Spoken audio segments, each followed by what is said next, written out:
nga gis li xew li nga xamante ne mooy Kaolack mu gis li nga xamante ne xew na Touba j'étais là-bas ak fu ne ak ndàngam man je pense que lii moo tax ba léegi calendrier électoral bi da koo xotti teg ko fële ne lii man président Diomaye su ma ci organiser élection ñaari député sax su ma ko amee ci assemblée bi damaa fa xastalu ñaari député bu ko Diomaye amee man ma ba Pastef lii ma gis nii Diomaye mënul am ñaari député parce que askanu Sénégal ñoo pare ci mbiram léegi nag tous ces éléments ces indices day wane ne parewul organiser élection parce que boo gisee tey tout le peuple sénégalais la majeure partie des jeunes fu Sonko dem ay bain de foule barki dem ba gis nga Kaolack Aminata Touré moo ñëw Kaolack stade ba sama kanam ñu yuuxu ko ba ñu évacuer ko génnee ko ci biti Aminata Touré mi nga xamante ne tey tu étais témoin. déggoo li ma la Kaolack la ñëw taxaw di wax mën ta wax dañ koo yuuxoo ba mu génn Fofana fële ca Diourbel Moussa Balla Fofana Diourbel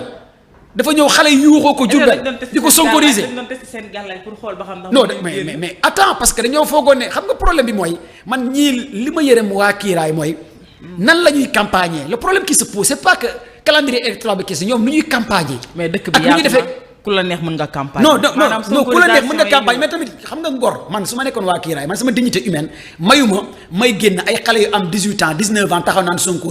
qu'est-ce que ADN buy daw ci yow dignité bii daw ci yow nga taxaw stade Kaolack Mimi Touré taxaw biir Kaolack ne Kaolack waase la xaw ma Kaolack vase la taxaw biir Kaolack xale yi taxaw ne Sonko ba mujj gi moom Mimi Touré stade bi yëpp di riir Sonko ba mënatul wax ba mujj gi dañ koo évacuer génnee ko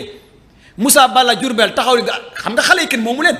taxaw ne nii sa loxo ne Sonko loolu c'est pas interdit par la loi. le peuple est libre et souverain. chacun est libre. taxaw ne sa voix Sonko loolu nit mënu ko léegi ñoom nan la ñu mën a campagner ci loolu muy benn tous ces indices. tey bu Diomaye organisé wul élection yi wala bu téewul calendrier électoral yi man fuul bi te Ousmane Sonko wax na ko keroog te jaara jolo ne mbooloo mi bu ñu ko arrêté wut waaju du jàpp datu élection yi te man gëm naa ne il faut que Pastef ñu arrêté tournée yi ñu arrêté jaay carte gi ñu arrêté tournée ñu naxanteeg moom ñu ne ko léegi président bal à terre léegi dañuy bàyyi tournée yi léegi dañuy bàyyi affaire yi jàppal calendrier électoral yi nañ def bal à terre il faut que patriote yi defoo parce que bu ñu arrêté wul bu ñu deful bal à terre du jàpp tant que média yaa ngi wone liveur yaa ngi wone Diomaye bi du jàpp dara élection yi. mais loolu est-ce que seen xalaat parce que gis nañ nag Diomaye def na benn lettre am boo xam ne mi ngi woo ñëpp ñoo xam ne war nañ ko mën a jàppale ci partem bi d'ici et de la diaspora pour ñu mun ci jàpp. mais may ma rek loolu est-ce que jàppoon ni peut-être defu ko pour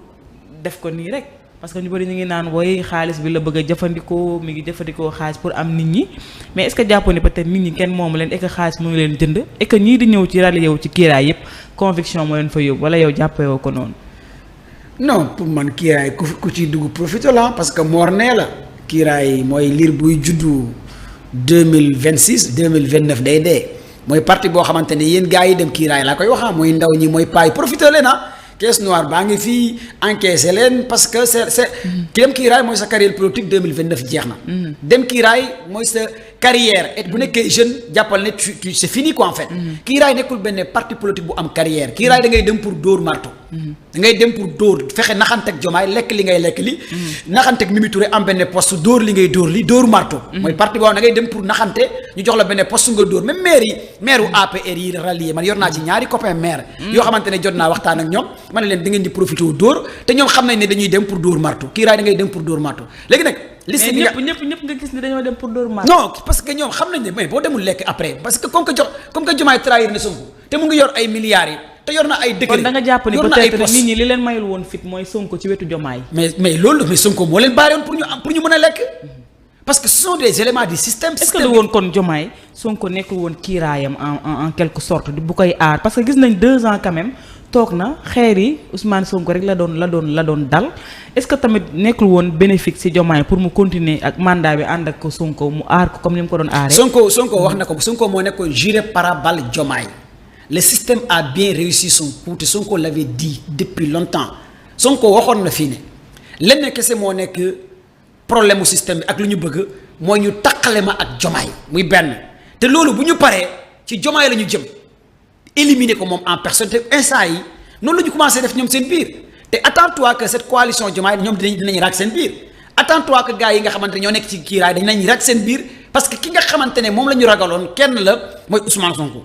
2 ans yi doon Sonko doon wax bal à terre patriote yi parce que xamoon na ne le plan de ce système mooy lan mooy taqale ko ak Diomaye ba pare doog a attaqué Diomaye. bu ñu paree ci Sonko nag léegi ñoom xam nañ ne instant yi taqale nañ leen léegi ci Diomaye la ñu jëm ku nekk di xaar dëkkëram alarba day jot ku nekk taxaw télé di xaal ndax turam jàll na. le mercredi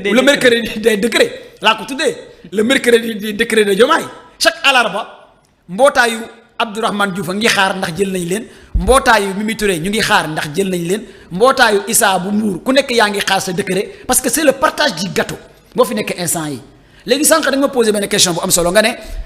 ndax le fait que mu créé benn genre ay liste ay kiiraayu mécanicien kiiraayu tôlier yi kiiraayu commerçant yi ndax loolu da koy gañaloo ay liste ma ne la salon gañaloowul kenn toog ca biir salon di réunion di def ay stratégie terrain bi mooy tax nit ñi votel la gis nga loolu muy bind noonu ay kiiraayu mécanicien ay kiiraayu buujumaan ay kiiraayu tailleur ay kiiraayu chauffeur apprenti loolu taxul Diomaye gagné Sénégal xam nga li tax mu gagné wàcc ci terrain bi non ça je te dis la vérité non attends wàcc ci terrain bi natt sa doole wàcc ci terrain bi dem envers les Sénégalais. mais quand même bul wax kiiraay buujumaan parce que non kiiraay bi nag. mais sama quel que soit alpha ñi mu woo ci lañ bokk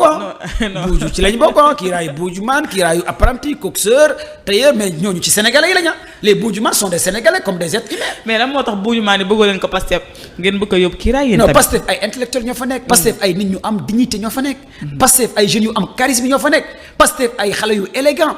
yu mën communiquer ñoo fa nekk Pastef ay ndaw yu constant ñoo fa nekk. mais attention ay nit ñoo xamante ne ay valeur dana yëngalu leen. commando ñun patriotes yi bu nekkoon alal wala xaalis ma sœur. kon tey dem nañ ci may ma rek waxuma alal au delà de l'argent gis nañ Pastef ay cadre yoo xamante ne nii cadre Moncap yu jógee Pastef yoo xamante ne dem nañu recevoir kiiraay ñooñu kon lan lañu woon ci biir Pastef à l'époque. non ñooñu dañu leen considérer comme des infiltrés parce que instant yi lii dañoo arrangé ah.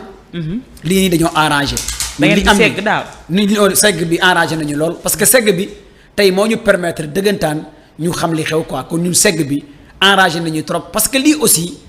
yàlla buy defar day mel ni luy yàq te lii ça nous a permis que balaa ñuy àgg 2029 dinañ xam kii et kii et kii et kii et ça va nous arranger. sa xel dal na ci candidature Ousmane Sonko en 2029. waaw très bonne question li ma lay tontu ndax 2029 tamit élection dina am au Sénégal. ah oui. waaw parce que problème bi mooy lii xeeñ ni géopolitiquement géostratégiquement parlant neexut parce que lii xeeñ mooy calmez-vous bi Sonko di wax moo bien vrai que mu ngi ci mais booy wax calmez-vous te ki nga jàkkaarloo moom stratégie bu muy teg pour éliminer la wala fexe di la yàqal parce que bu ñu demee bi un leader comme Ousmane Sonko taxaw ci gouvernement Diomaye di wax biir Daara Jolof ne. gars yi capable nañu suba dissoudre Pastef loolu l'heure est grave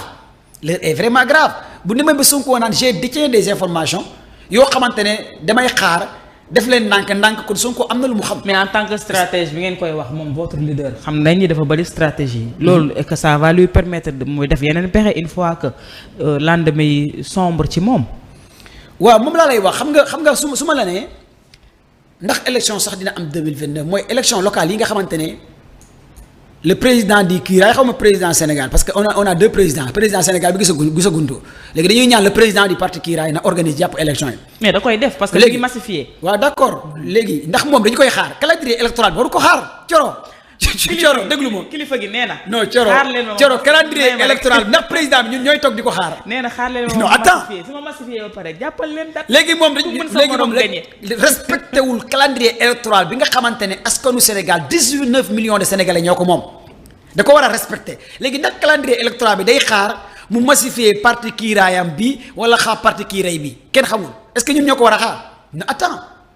calendrier électoral bi da ko waroon respecté wu ko muy benn tous ces indices yi nga xamante ne tey ak conseil constitutionnel bi nga xamante ne 1 2 3 rek mu daw dem conseil constitutionnel kon tous ces éléments booy analyser da nga naan est-ce que réellement kii pare na sax pour élection ndax dina am ci réew mi normalement. en 2029 tout da lay tiital. parce que da ngay xam ne tey élection bu amoon 2029 wala que ça soit muy 2030 que ça soit muy 2027 sa waay Diomaye mënut a jël cinquième.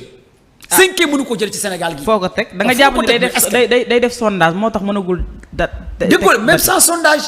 Diomaye même bu di organiser woon tey élection ci Sénégal. parce que il a toutes les informations qui lui montrent ses capacités électorales. kon donc ça va nous renverser kon toutes ces informations yu mu am moo tax